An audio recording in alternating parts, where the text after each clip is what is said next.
अस्सलाम वालेकुम।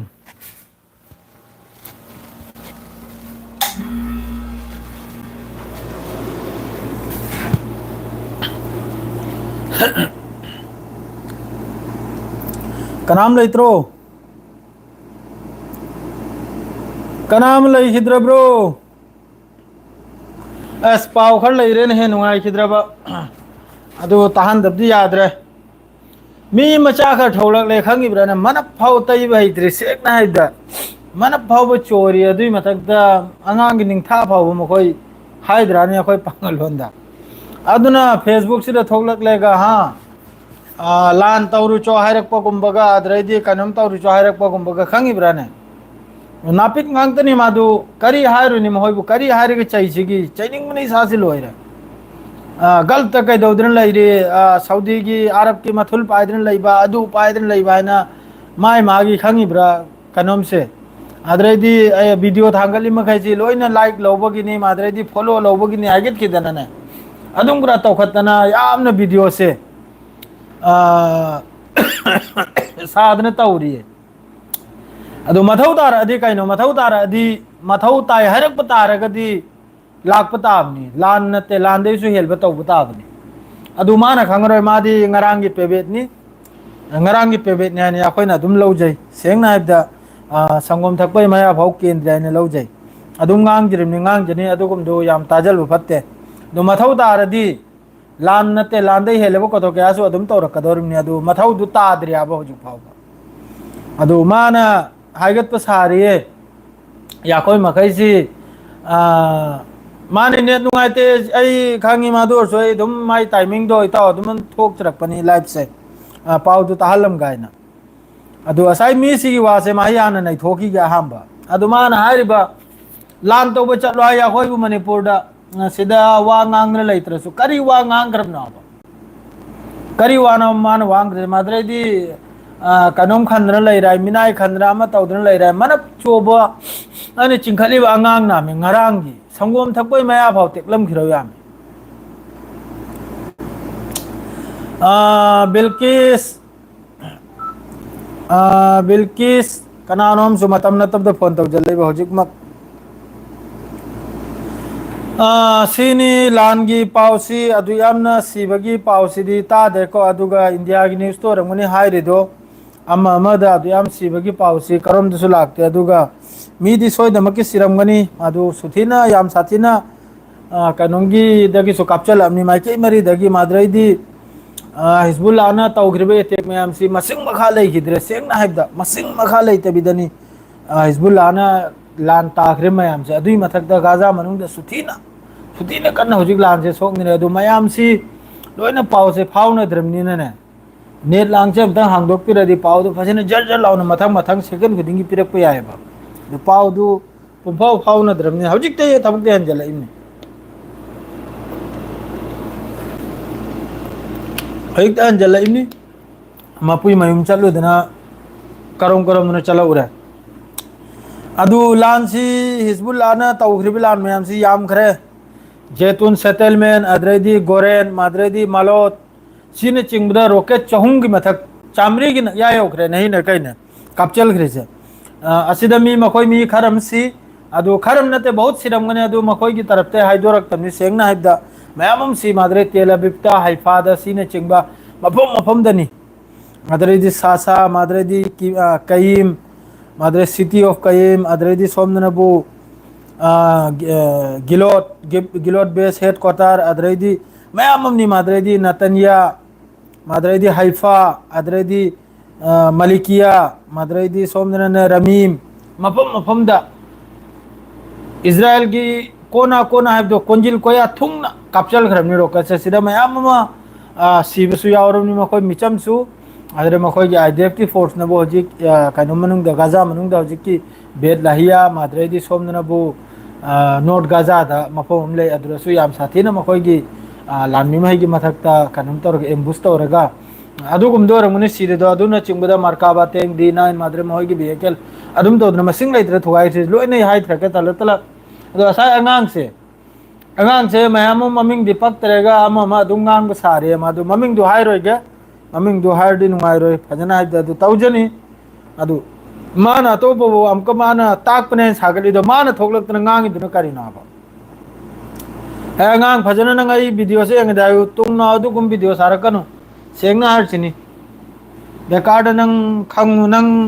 ꯅꯪ ꯍꯥꯏꯕꯗ ꯈꯪꯉꯨ ꯑꯩ ꯃꯣꯏꯆꯤꯡꯒꯤꯅꯤ ꯅꯪ ꯈꯪꯉꯨ ꯅꯪ ꯀꯔꯥꯏꯒꯤꯅꯣ ꯑꯩ ꯈꯪꯉꯤ ꯑꯗꯨꯅ ꯑꯗꯨꯝ ꯒ꯭ꯌꯥꯟ ꯇꯥꯔꯣ ꯐꯖ ꯐꯖꯕ ꯚꯤꯗꯤꯑꯣ ꯁꯦꯝꯂꯛꯎ ꯑꯩꯈꯣꯏꯁꯨ ꯁꯞꯄꯣꯔꯠ ꯇꯧꯔꯛꯀꯦ ꯑꯗꯨꯒ ꯀꯥꯔꯟ ꯇꯨꯔꯟ ꯁꯥꯎꯗꯤꯗ ꯅꯪ ꯁꯥꯎꯗꯤꯗ ꯀꯩꯗꯧꯔꯤ ꯅꯪ ꯅꯆꯥ ꯈꯨꯠꯁꯨ ꯁꯥꯎꯗꯤꯗ ꯍꯥꯎꯁ ꯗ꯭राꯏꯚꯔꯅꯤ ꯅꯪ ꯈꯪꯗ꯭ꯔꯥ ꯑꯩꯈꯣꯏꯗꯤ ꯀꯝꯄꯅꯤ ꯁꯨꯔꯤꯕꯅꯤ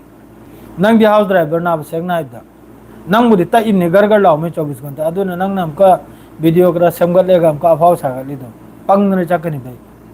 ꯇꯧꯒꯅꯨ ꯑꯗꯨꯝ ꯐꯖꯅ ꯑꯩꯈꯣꯏꯔꯣꯝꯒꯤꯅꯤ ꯃꯥꯗꯣ ꯑꯩꯈꯣꯏꯁꯨ ꯁꯞꯄꯣꯔꯠ ꯇꯧꯔꯛꯀꯦ ꯑꯗꯨ ꯂꯥꯡꯐꯥꯡ ꯇꯧꯒꯅꯨ ꯑꯍꯥꯟꯕꯗ ꯑꯜ ꯀꯥꯁꯤꯝꯗꯒꯤ ꯍꯧꯔꯒꯦ ꯑꯜ ꯀꯥꯁꯤꯝꯅ ꯑꯣꯄꯔꯦꯁꯟ ꯇꯧꯈ꯭ꯔꯤꯁꯤ ꯁꯥꯎꯠ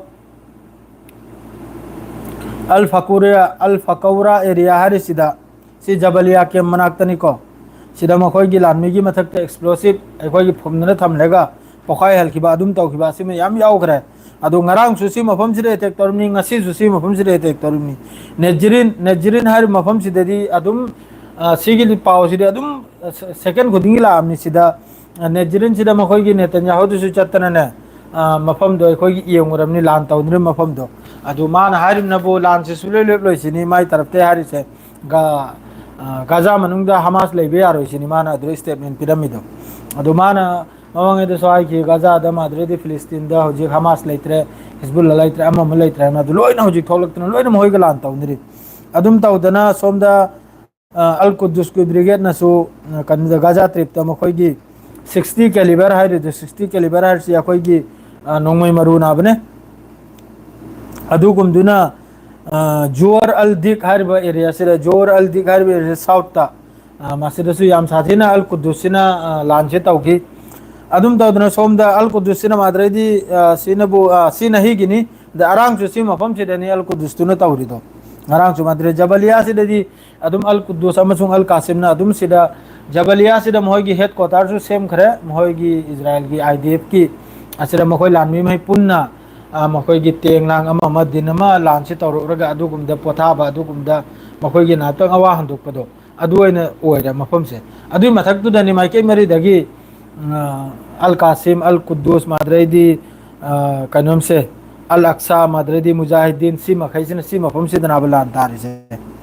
ꯃꯥꯗ꯭ꯔꯩ ꯁꯣꯝꯗ ꯑꯃꯨꯛꯀ ꯀꯩꯅꯣꯝꯁꯤꯅ ꯑꯩꯈꯣꯏꯒꯤ ꯑꯜꯀ ꯀꯩꯅꯣꯝꯅ ꯑꯜ ꯑꯛꯁꯥꯁꯤꯅ ꯀꯗꯥꯏꯗꯅꯣ ꯍꯥꯏꯕꯗ ꯑꯜ ꯑꯛꯁꯥꯁꯤꯅ ꯇꯨꯕꯁ ꯍꯥꯏꯔꯤꯕ ꯃꯐꯝꯁꯤꯗ ꯇꯨꯕꯁ ꯍꯥꯏꯔꯤꯕ ꯃꯐꯝꯁꯤꯗ ꯁꯤꯗꯁꯨ ꯌꯥꯝ ꯁꯥꯊꯤꯅ ꯃꯈꯣꯏꯒꯤ ꯂꯥꯟꯃꯤꯒꯤ ꯃꯊꯛꯇ ꯂꯥꯟꯃꯤꯁꯤꯡꯗ ꯌꯥꯝ ꯁꯥꯊꯤꯅ ꯀꯩꯅꯣꯝꯁꯤ ꯇꯧꯈꯤ ꯃꯅꯤꯄꯨꯔꯒꯤ ꯃꯔꯝꯗ ꯃꯅꯤꯄꯨꯔꯗ ꯍꯧꯖꯤक ꯇꯧꯔꯤꯁꯤ ꯑꯩꯅ ꯍꯥꯏꯅꯤꯡꯕꯗꯤ ꯁꯤꯗ ꯃꯌꯥꯝ ꯁꯥꯎꯅꯔꯁꯨ ꯌꯥꯏꯀꯣ ꯁꯥꯎꯗꯤ ꯁꯥꯎꯕꯤꯔꯣꯏ ꯑꯩꯅ ꯈꯪꯉꯤ ꯑꯩꯅ ꯈꯪꯖꯕꯗ ꯍꯧꯖꯤꯛ ꯃꯅꯤꯄꯨꯔꯁꯤꯗ ꯖꯥꯠ ꯑꯍꯨꯝ ꯃꯔꯤꯅꯤ ꯂꯩꯔꯤꯁꯦ ꯑꯃꯅ ꯃꯩꯇꯩ ꯂꯩꯔꯦ ꯑꯃꯅ ꯃꯩꯇꯩ ꯄꯥꯉꯜ ꯂꯩꯔꯦ ꯑꯃꯅ ꯅꯥꯒꯥ ꯂꯩꯔꯦ ꯑꯃꯅ ꯀꯨꯀꯤ ꯂꯩꯔꯦ ꯑꯩꯈꯣꯏꯅ ꯈꯪꯖꯕꯗ ꯖꯥꯠ ꯃꯔꯤꯁꯤꯅꯤ ꯑꯗꯨ ꯍꯧꯖꯤꯛꯇ ꯑꯩꯈꯣꯏ ꯃꯩꯇꯩ ꯄꯥꯉꯜꯁꯤ ꯁꯦꯡꯅ ꯍꯥꯏꯕꯗ ꯀꯔꯣꯡꯕ ꯃꯤꯆꯪ ꯆꯪꯉꯤꯕꯅꯣ ꯃꯌꯥꯏꯗ ꯂꯩꯔꯤꯕ꯭ꯔꯥ ꯀꯔꯤꯅꯣ ꯕꯤꯆꯥꯔꯤ ꯁꯥꯔꯤꯕ꯭ꯔꯥ ꯅꯍꯣꯏ ꯂꯥꯟ ꯇꯧꯅꯔꯤꯕ꯭ꯔꯥ ꯀꯔꯤ ꯇꯧꯔꯤꯕꯅꯣ ꯁꯤꯒꯤ ꯐꯤꯔꯦꯞꯁꯤꯃ ꯂꯦꯞꯍꯧꯕꯅꯗꯤ ꯐꯩ ꯀꯔꯤ ꯍꯥꯏꯗꯤ ꯃꯇꯥꯡꯁꯤꯗꯅꯦ ꯀꯔꯤꯅꯣ ꯑꯩꯈꯣꯏ ꯃꯩꯇꯩ ꯄꯥꯉꯜꯁꯤꯅ ꯑꯣꯏꯔꯤꯁꯦ ꯂꯥꯟꯁꯤ ꯏꯪꯈꯤꯕꯗꯔꯥ ꯏꯪꯈꯤꯕꯗ ꯑꯣꯏꯔꯒꯅꯨ ꯐꯖꯅ ꯐꯤꯜꯗ ꯊꯣꯛꯄꯤꯔꯒ ꯃꯥꯏꯀꯩ ꯑꯅꯤꯃꯛꯄꯨ ꯈꯥꯝꯖꯤꯟꯕꯤꯕ ꯅꯍꯣꯏ ꯏꯪꯗꯕ ꯑꯣꯏꯔꯒꯅꯕꯨ ꯃꯤꯆꯪ ꯆꯪꯕ ꯇꯥꯔꯒꯅꯨ ꯅꯥꯀꯜ ꯑꯃꯗ ꯃꯤꯆꯪ ꯆꯪꯈꯤꯕ ꯏꯁꯦꯡ ꯁꯦꯡꯕꯤ ꯑꯩꯒꯤ ꯇꯔꯞꯇꯒꯤꯅꯤ ꯁꯤ ꯃꯌꯥꯝꯒꯤ ꯀꯔꯤꯅꯣ ꯑꯗꯨꯗꯤ ꯈꯪꯗ꯭ꯔꯦꯀꯣ ꯑꯩꯅ ꯑꯗꯨꯝ ꯍꯥꯏꯖꯕꯅꯤ ꯁꯤꯗ ꯃꯌꯥꯝ ꯋꯥꯔꯧꯕꯤꯕ ꯌꯥꯗꯦ ꯕꯤꯆꯥꯔꯤ ꯂꯣꯏꯖꯤꯟꯕꯒꯤ ꯑꯣꯏꯔꯒꯅꯕꯨ ꯐꯖꯅ ꯃꯌꯥꯏꯗ ꯊꯣꯛꯄꯤꯔꯒ ꯅꯥꯀꯜꯗꯔꯣꯏꯕꯨ ꯈꯥꯝꯃꯒ ꯂꯣꯏꯁꯤꯟꯕꯤꯕ ꯑꯗꯨꯒ ꯏꯪꯍꯟꯈꯤꯕ ꯃꯗꯨ ꯅꯠꯇ꯭ꯔꯒꯅꯕꯨ ꯅꯥꯀꯜ ꯑꯃ ꯇꯝꯅ ꯌꯥꯎꯔꯒ ꯂꯥꯟꯁꯦ ꯇꯧꯕ ꯑꯩꯒꯤ ꯍꯤसाꯕꯅꯤꯁꯤ ꯁꯤ ꯑꯩ ꯊꯧꯒꯠꯄꯤꯕꯁꯨ ꯅꯠꯇꯦ ꯑꯩꯒꯤ ꯏꯁꯥꯒꯤ ꯃꯣꯟꯅꯤꯀꯣ ꯍꯥꯏꯖꯔꯤꯁꯦ ꯏꯁꯇꯦꯟ ꯑꯃꯗꯤ ꯂꯧ ꯃꯊꯧ ꯇꯥꯏꯕ ꯅꯠꯇ꯭ꯔꯗꯤ ꯍꯌꯦꯡꯐꯥꯎ ꯃꯤꯅ ꯂꯥꯟꯁꯤ ꯂꯣꯏꯈꯤꯕ ꯃꯇꯨꯡꯗꯁꯨ ꯍꯌꯦꯡꯐꯥꯎ ꯃꯤꯅ ꯇꯨꯡꯗ ꯋꯥ ꯉꯥꯡꯂꯛꯄ ꯍꯥꯏꯕꯗꯨ ꯉꯥꯡꯍꯟꯅꯤꯡꯗꯦ ꯑꯗꯨꯏ ꯃꯊꯛꯇ ꯃꯤꯅ ꯑꯃꯨꯛꯀ ꯂꯥꯛꯆꯔꯛꯄꯗꯁꯨ ꯂꯥꯛꯆꯍꯟꯅꯤꯡꯗꯦ ꯀꯔꯤꯒꯤꯔ ꯍꯥꯏꯕꯗꯤ ꯑꯩꯈꯣꯏꯁꯤ ꯃꯨꯁꯜꯃꯥꯟ ꯃꯆꯥ ꯑꯃꯅꯤ ꯁꯦꯡꯅ ꯍꯥꯏꯕꯗ ꯏꯃꯥꯟ ꯂꯩꯕ ꯃꯥꯗ꯭ꯔꯩꯗꯤ ꯂꯥꯡꯐꯥꯡ ꯇꯧꯕ ꯌꯥꯗꯕ ꯀꯨꯔꯥꯟ ꯑꯃꯁꯨꯡ ꯍꯗꯤꯁꯇ ꯆꯠꯀꯅꯤꯕ ꯑꯆꯠꯄ ꯃꯤ ꯉꯥꯛꯇꯅꯤ ꯑꯗꯨꯅ ꯑꯗꯨꯒꯨꯝꯕꯒꯤ ꯐꯤꯕꯝꯗꯨ ꯌꯦꯡꯂꯒ ꯃꯥꯏꯀꯩ ꯑꯃ ꯂꯧꯍꯧꯕꯅꯗꯤ ꯌꯥꯝꯅ ꯐꯒꯅꯤ ꯍꯥꯏꯅ ꯈꯟꯖꯩ ꯑꯗꯨꯒ ꯑꯩꯈꯣꯏꯅ ꯅꯤꯖꯔꯤꯁꯤꯅ ꯌꯥꯝꯅ ꯑꯊꯨꯕꯗ ꯃꯅꯤꯄꯨꯔꯁꯤ ꯏꯪꯂꯛꯄ ꯌꯥꯝꯅ ꯑꯊꯨꯕꯗ ꯂꯥꯟꯁꯦ ꯂꯦꯞꯄꯤꯕ ꯃꯁꯤ ꯄꯨꯝꯅꯃꯛꯁꯦ ꯑꯩꯗꯤ ꯇꯧꯅꯔꯤꯕ ꯃꯥꯏꯀꯩ ꯑꯅꯤꯃꯛꯇꯁꯨ ꯑꯩ ꯃꯍꯩ ꯀꯩꯅꯣꯝ ꯇꯧꯅꯤꯡꯗꯦ ꯃꯣꯏ ꯃꯊꯛꯇ ꯅꯨꯡꯉꯥꯏꯇꯕ ꯑꯩꯗꯤ असल दा आइन नुंगाइजद्री सरकार की मथक्तनी करे सरकार से सिगुम थबक से थोलगादी सेकेंड अमतनी सेकेंड सु फाम नते सेंगनादा सि पुनमक से लोइना सरकार की मखोइना ngamjadaba habdo adura tare makoina tawhol ba adura tare ai gi hisab tani ado mayam na dom da kari oinrim no mafam dru ya khoin udam ni si maram de yam ngang thok pasu yade sengna do kare di khangda ba manung da kari oirim na do aduna si maram de yam na ya khoin ahya pasu saru su yade ahya pasu saning de adum nungai tab do phongdok chamni mi na ha hat khiba madre di mi mai thado khiba adum to mai do nungai te mi cham ma khai do sengna de thamoi so i lan mi ma seng sin abduna aduna nakalam oikra लानमी मसेंग तौना किबे याथत न किबे सीने किबदु अदुना मोंग मो इखरे काथोक न किबदु अदुना तबदे मिसम मिरांग की मथक्ता प्रजा की मथक्ता अवाब ताप सिदे हजि कोंगाय म चरा सेल बसु यावरम मनी केम द लेबो कोंगाय म अदु कुमदु याम नुंगाइते थमोइ से सेंग नाइदा करे दि मखोइ दु करिम त दुस लइ जखिद्रम नाबा खंगि बरने मयुम मई थादोक लम ने चंजल लखपा माद्रे दि चिंग मखा दगी मथक्ता कहत किबा अदुम तौ मई दो नुंगाइते चिंया दले रम मखै टाउन लम द चंगल प अदु मखै दु नुंगाइते लानमी मसंग अदुम टाउन अदुना अदुना माइकै म ताखरा अदु लान सि सोम द हाइ थ्रागे कनम यमन की तरफ तक जो रेड सी दा याम साथीना हुती की तरफ तक जो मखोइ की जहाज अमा म याम साथीनि लुफली माहिदा बैलिस्टिक मिसाइल नि मखोइ न हजिक सी जनवरी से रेड सी सिदा मखोइ की यमनी हुती सिना अदरेदी हिजबुल्लाह ना टारगेट तौखरिसिने जेतून हाइबा मादरेदी गोरेन मेलोत मासिने चिंगबा मादरेदी अल बयादा अदरेदी सासा सी मखैसरी याम साथीना नहल मीमा हत खिपसे मखोइ की हिजबुल्लाह की मीडिया का अदुई मतुंग दगिनी लान से याम साथीना हिजबुल्लाह ना लाक चदना याम साथीन तरुचे अदुई मथक्ता मखोइ न हजिक हिजबुल्लाह से याम साथीना अथोपद लान से लेपनिंग बम तौरियाबा कनों की तरफ तगिने अखोइ की इजराइल की तरफ तगी मादु सेसफायर सी अइना साइ फावबो पाउसी ताब सेसफायर सी यारक्तरा है ता हिजबुल्लाह की तरफ तगी करगादी मखोइना हाइबो मखैदु मखोइना जो थम्मिबा मागी कनम मखैदु नंबर पीरे पीरे गा कोई सी मथौ ताय सी ओइबो मथौ ताय सी ओइबो मथौ ताय थम्म मखैदु इजराइल की तरफ ते यारक्तरा मारा अदुना सेसफायर सी नाकलम दम के इंजल खरा मारा अदुई मतुंग ने हजिक तत्त बिदे तेल अबीब माद्रे दे हाइफा सिने चिंगबदा माद्रे दी यामने इंपोर्टेंट ओरिसी बेरुते अटैक तौरगनबु इजराइल की तरफ तगी बेरुता एयर स्ट्राइक तौरगनबु हिजबुल्लाह ना कापचल इसने तेल अबीब माद्रे दी सोमदा हिजबुल्लाह की मियाम ने लेबे लेबनन की बॉर्डर सिदा मखोइ की कनो सिटी हम खकलेबा अदुरा तारगनबु हाइफादा अदुरा एयर स्ट्राइक तौरगनबु हिजबुल्लाह ना हलिसनबु हाइफादा अदुगा बेरुत तारगनबु तेल अबीब राजधानी तो राजधानी सिटी तो सिटी सुमना बा हजिक तौनरिसे अदु हिजबुल्लाह दा हजिक इजराइल ना खल्लिम नबु लेबनान की करीम तो खुचु खुलाई से लोइरे लेबनान की कलानमी में सिदा अदुना मखोइ हक्ता लाक्चरनि सिनेमा दु ngarang hallagi acho choba khuchu khulai na blo thoi ga kapchal ise tel abib ama mada adu intercept tauba 100 ta manga tara khaktani mohini intercept taur se atai di loin taram na atai di loin na madre di makhoi gi drone crack to direct mamang the video footage ni al jazeera na kra thagalai do mamang the pai deni chalamni fajana adu ga fajana building de hit oirimni adum taudana hojik makhoi gi idf ki adui mathakta hojik israel manung da lanmi se kam tawre da africa rom dagi Africa Rome दगी हाना खर दावा तब खर ले आबा Africa मखोइची जीवस नि मखोइची कनुम ने हाना इजराइल की मखोइची मांग की कनुम ने अदुम हैदो जी फार फार गौजिक इजराइल की आईडीएफ सिरे नम याबा अदुम तौदना हौजी याखोइ कनुम लोम दगिसु नॉर्थ ईस्ट लोम दगिसु मयामम यावरब लान तब सिरे हौजी अदुम तौदना अफ्रीका सिरे माद्रेदी इजराइल मनुंग द टीचर हल मबांगे दे स्वाबी क्रमनी टीचर ओइबा अमा ओइबा लारि चाउन तंफत मोइसे फार फार ग नमि मे हौजी लान तौबै दमक्ता हिजबुल्लाह अमसुंग कनुम सिग लान तौबै दमक्तने अदुम तौदना हिजबुल्लाह ना नहीं तौखरिसे हाइफा द से रॉकेट नि कापचल खरिसे क्रियोत माद्रेदी मलिकिया माद्रेदी रमीम सि मखिज लोइने रॉकेट तनि सि हिजबुल्लाह की तरफ तगी माद्रेदी बरम माद्रेदी कफर बुलूम मनारा माद्रेदी करामेल सि मखिज लेत तबिदा हिजबुल्लाह की तरफ तगी रॉकेट से अदुम कापचलमनी मफम जेंगे अम्मा अन्नी अहुम मरी मंगा तरुक तरनि प मफम कुल कुंथा दनि कापचल खरिसे असि लोइन तारमनी रॉकेट मखैसे हिजबुल्लाह की तरफ ते यमन की तरफ तगी रेत सीधा अनादोलु हर बसिप से अनादोलु हर बसिप से सिंगरांगी निको सिनबु मादु बैलिस्टिक मिसाइल मखोगी कनुम की अदुगी मथकता कापचल खिबगी पावम सुलाई अदरेदी नहीं सु यमन ने अटैक तोबै पावम लाई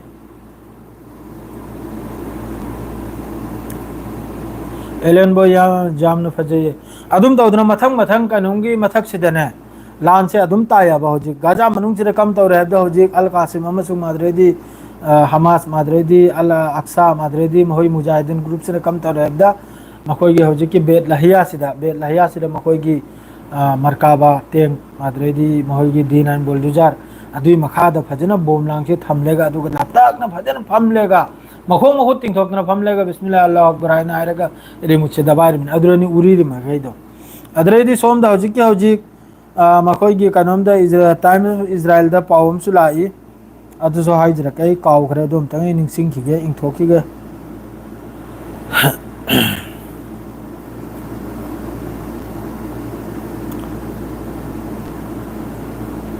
अदरे गाजा मनुंग दसु मखोगी लानमीमा मखोगी अचौबा कनोमा सिबगी सिमसु यावरे सिनबु काफिर ब्रिगेड किनी काफिर ब्रिगेड हा दोसिसु फर्स्ट क्लास मखोगी रिजर्व त लैबा अदुगुम मियोय मारे मी मसिबगी अदु फोटो दुसु थांगलकले मखोगी असि तलत तलत मखोयरोमदगी मी सिबसि तलत तलत करगा दी अक्ताबिक हाइदरकता पाखम मचानी कया नुंगसी दोखरम नु चाही कुलमाथोय त सूरी फोटो दो और हाबलकते मैं अदुम येंगजो कसुना तब मथवाय कलरुमनी गाजा मनुंग दे चंगलेका गाजा मनुंग हजि लोइनी एक्टिव नि मागुम बना चंगेगा हजि यार अदुई मथकता हजि कनोम से अमेरिका सिना नहल मवांगे दायरमी अथुबदा गाजा मनुंग दा अचा थकसे अथुबदा यौहल्लु अदुना तदि खुजु खुलाई पिरो हैन मादो आराम को स्टेटमेंट उम लाए या खोय खुजु खुलाई पिबे तोकलो हैन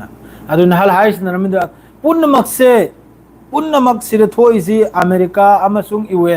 यूएन हारिबो पोसी हयंग भाव खंगौ सुरन चारोन फावबा हजि मणिपुर दा तौनरि सुसिनिंगाय मादरैदी अखोय की कनम दा तौनरि यूएन सिना हेक चंगखरबा लोइरमनी मणिपुर सु लोइरमनी अदुगा लोइमक सु लोइरमनी मखोय सि मरुक हजिक तौरि सुजो आई वाखलदा हजिक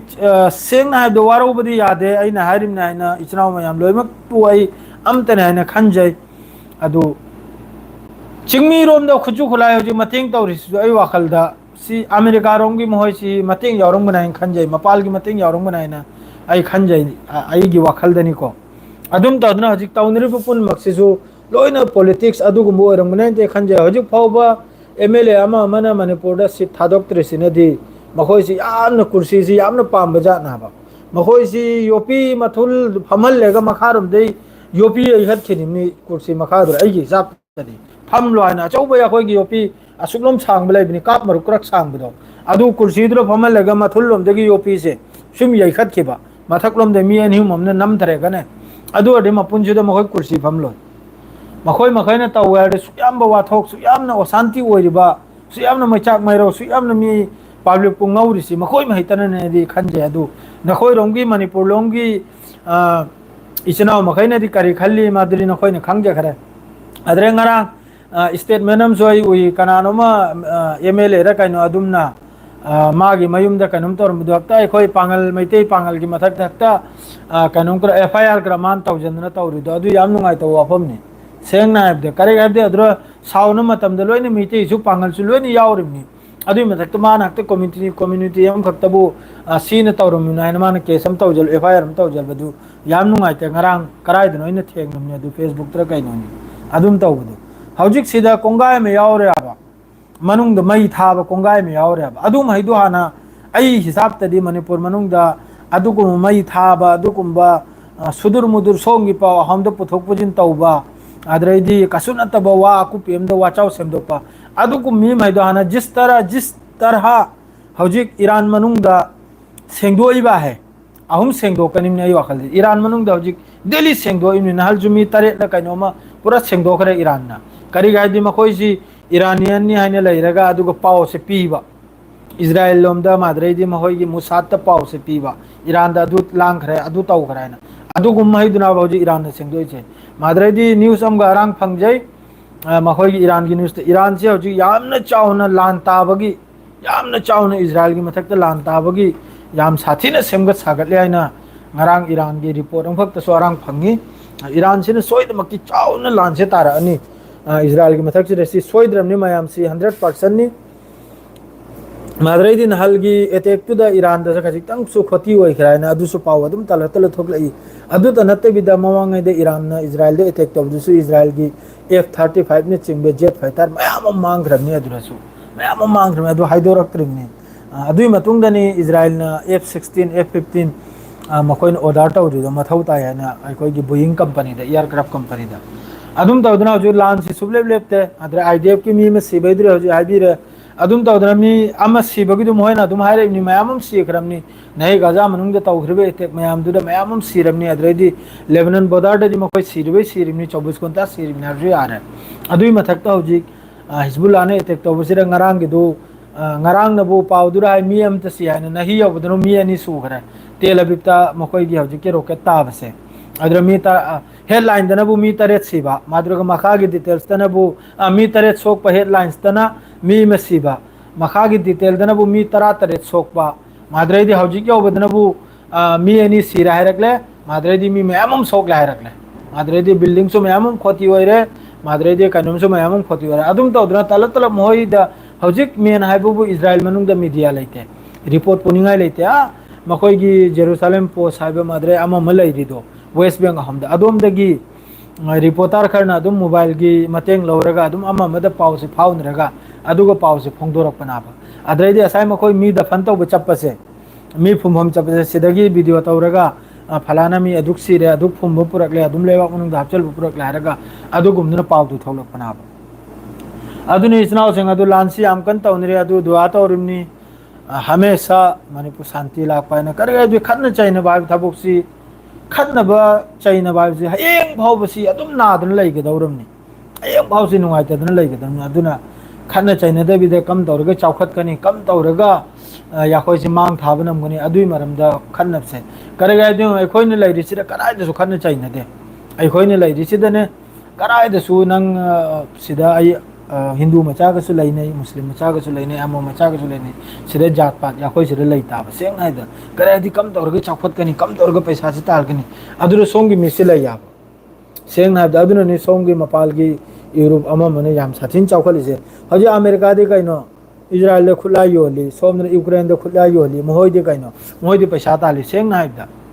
मोहोइ दे पैसा नाब तालिसे अदु सीनना बो अखोइ मखोइ तनाबा हजिक मणिपुर दा ताउनरिदुसु खुचु खुलाई पी मैदो पैसा तालिबनी सीमना बो कैनो लामी मसेंग थेंगनरे मिसम सिरे अदु खक्तनाबा अदु सी जसाम तौरगा डिसीजन फजन लौरगा फजन तम निंगना फमलेगा ngang बर कम तौबनो फजन क्लियरम तौथोगिमनदि फै तुंगी भविष्यता नहान भी चौखले महिदे सिकुंबा दाग से थमलमदनबा सिकुंबा कनमसे थमलमदनबा इसेंग संगोकपिखिबदो अदुबु हेल्प लैते आइगी हिसाबतदि अदु खक्तने अदु नहिगी पावसे मादु अंकल का सो एमतंग उनुब चकन निमाय सु पोचै थानि आइ मासु सुति चलमदा यौरकले अदुना मयाम वारो बिबि आते अदु असाइगी नपचो बदो मान फेसबुक ता फोटो थे लेगा नुंगाइ तो फोंदोक बदो मान करी नो अबर मा आइखोइना करी याखोइना आइदि नहि फावसु आइदि अरांग हल दैतनी आइना मयाम दा हाइबिरि से चैनल से सब्सक्राइब से तौबिरो लाइक तौबिरो शेयर तौबिरो ना ममांगी दा यमो फाव हाइजे दे मियांग दु सेंग हाइबदा चैनल सब्सक्राइब तौबिरो लाइक तौबिरो जो हजि अदुम हाइजे नि आइ अदु याखोइ अमा अमा हजि फेसबुक ता अदुम वीडियो अमा मथांगत बाय कनामता लाउदा बा सब्सक्राइब तौरो फॉलो तौरो आइना अदुग मान हमका वीडियो समझंदना लान यावद्रु कने मथौ ताडी यावगदन करिवानो मथौ ताडी आइगी मीदि हेंजल अधिकारी की यावरोदरी यावबता लान यावबो ngमद्रसु मतेंग तौनि सेंगना हाइबदा मथौ तारादि तौर कदर में अदुग मनियम कानून खर लैरा अदुना तबिदा मनप चोब माना लाइक तौबगिनि फॉलो तौबगिनि आइना उसी थौदे वीडियो करा समकतना अदुमैना ओइरेसे तोकलो साइना मादु हक्तने इचनाव सिंह अदु वीडियो दो अदुम येंगिरो मादुगा सब्सक्राइब तौबिरमु लाइक तौबिरमु शेयर तौबिरमु नहिगिदि सिदल होइजरे याम थुनु नेसे आंगल बिबा अदुगा पाव फाव नबा अदु हक्तनी अस्सलाम वालेकुम।